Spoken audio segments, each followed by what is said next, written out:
Landing gear alignment.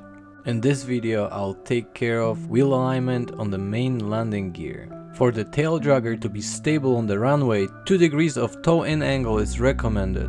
With basic trigonometry I can calculate how to set the line at any given distance. For camber setting I'll just leave it at 0, since my landing gear has lots of movement on the suspension and not much flex on the U-shaped aluminum tube.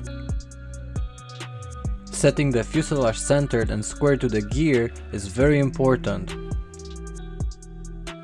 I set all my references on this white masonite board, and once I have all the marks, I proceed to set the wheels to desired position.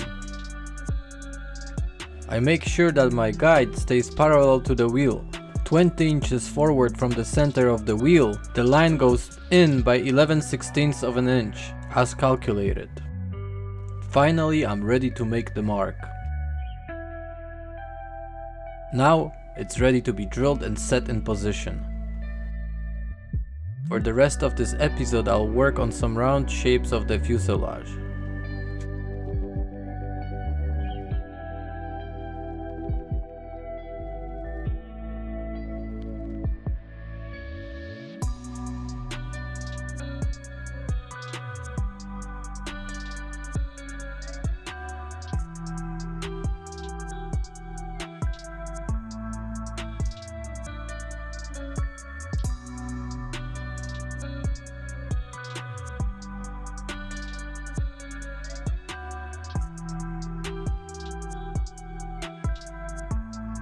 That's all for today, and more coming soon.